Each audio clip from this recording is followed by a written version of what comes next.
আসলে এই যে আন্তর্জাতিক মাতৃভাষা দিবস বা শহীদ দিবস সেটি উদযাপনের কি আয়োজন আছে, কি অনুষ্ঠিত হচ্ছে সেখানে? শহীদ সৈয়দ নজরুল ইসলাম কলেজ প্লাটুনের সদস্যবৃন্দ অত্যন্ত সুশৃঙ্খলভাবে এগিয়ে যাচ্ছেন শহীদ বেদির দিকে পুষ্পমাল্য অর্পণ করবার জন্য। রাকিব, আজকে কিন্তু অমর 21শে ফেব্রুয়ারি আন্তর্জাতিক মাতৃভাষা দিবস, একই সাথে কিন্তু শহীদ দিবস। যথাযোগ্য মর্যাদায় সারা দেশের মতো ময়মনসিংহেও কিন্তু ঠিক 12টা 1 মিনিটে কিন্তু শহীদ বেদিতে পুষ্পস্তবক অর্পণ করেন যে বিভাগীয় কমিশনার, এরপরে প্রশাসনিক কর্মকর্তারা, এবং এর পরবর্তী থেকে কিন্তু বিভিন্ন শ্রেণী পেশা, সামাজিক, রাজনৈতিক, সাংস্কৃতিক সংগঠনের মানুষরা কিন্তু এই ময়মনসিংহের টাউন হলের যে কেন্দ্রীয় শহীদ মিনার রয়েছে সেখানে আসতে শুরু করেন। এখন খুব ভোর থেকে আমরা দেখতে পাচ্ছি যে বিভিন্ন শ্রেণী পেশার মানুষ কিন্তু তারা কিন্তু এই শহীদ মিনারে এসে ভিড় করছেন। আজকে আমরা দেখতে পাচ্ছি এই মুহূর্তে কিন্তু একেবারে শহীদ বেদি ফুলে ফুলে ছেয়ে গেছে, এবং বিভিন্ন স্কুলের যারা শিক্ষার্থী রয়েছেন তারা লাইনে দাঁড়িয়ে রয়েছেন।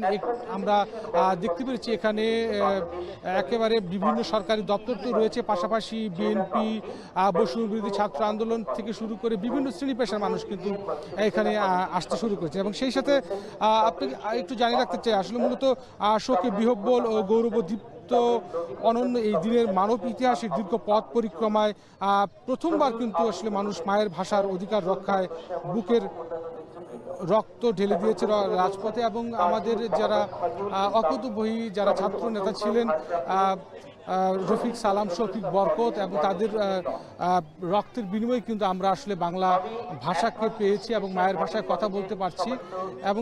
এবং এই মায়ের ভাষায় কথা বলার পাশাপাশি আমরা বাংলা চর্চা করতে পারছি। এবং এখানে যারা এসেছেন তারা যেটা বলছেন যে আমাদের নতুন প্রজন্মের যারা রয়েছেন তাদের ভেতরে যেন বাংলাটা টিকে থাকে, সর্বত্রই যেন বাংলা ভাষার চর্চাটা বাড়ে, সেই বাংলা ভাষার চর্চাটা যেন বাড়ে, তারই জন্য কিন্তু আসলে যারা এসেছেন নতুন প্রজন্মের প্রতি এমন আহ্বান তারা কিন্তু করছেন। এবং আজকে নানান আয়োজনে কিন্তু এই দিনটিকে সাজানো হয়েছে, এবং এই পুষ্পস্তবক অর্পণ দুপুর পর্যন্ত কিন্তু চলতে থাকবে।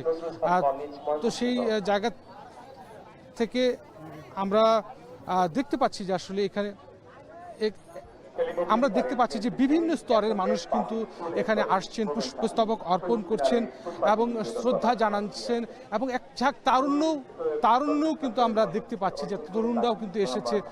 মূলত জুলাই গণ অভ্যুত্থানের যে শোকের আদলেই কিন্তু এবার কিন্তু আমরা দেখতে পাচ্ছি যে 52 যে ভাষা আন্দোলনের যে 21শে ফেব্রুয়ারি সেটি কিন্তু পালিত হচ্ছে। যেটা আসলে বলতে চাচ্ছিলাম সেটি আমরা জানি যে আসলে মূলত যে রাষ্ট্রভাষা বাংলা চাই, এই দাবিতে কিন্তু আমাদের রফিক, শফিক, বরকত, সালাম তারা কিন্তু বুকের তাজা রক্ত ঢেলে দিয়েছিলেন। এবং আজ সেই অমর 21শে ফেব্রুয়ারি, এখন থেকে ঠিক 72 বছর আগে 1952 সালের এই দিন ছিল পূর্ব বাংলার ব্যবস্থাপক পরিষদের বাজেট অধিবেশন। সেই দিনে কিন্তু ডাকা হয় ধর্মঘট, এবং সেই ধর্মঘট প্রতিরোধ করে ঢাকা বিশ্ববিদ্যালয় ও তার আশেপাশে এলাকায় 134 ধারা জারি করে, এবং সবাই কিন্তু বজ্র কণ্ঠে কিন্তু আওয়াজ তুলেছিল যে রাষ্ট্রভাষা বাংলা চাই। এবং সেই মিছিলে কিন্তু নির্বিচারে গুলি করেছিল, এবং সেখানে কিন্তু শহীদ হয়েছিল সালাম, রফিক, শফিক, বরকত। তো আজকে সারাদিন ব্যাপী আয়োজন চলছে, এবং বিভিন্ন স্কুল কলেজ থেকে শুরু করে বিভিন্ন জায়গায় কিন্তু নানানভাবে কিন্তু এই অনুষ্ঠানটি আজকের দিনটিকে কিন্তু সাজানো হচ্ছে। সব মিলিয়ে এই ছিল ময়মনসিংহ থেকে আমার কাছে সর্বশেষ।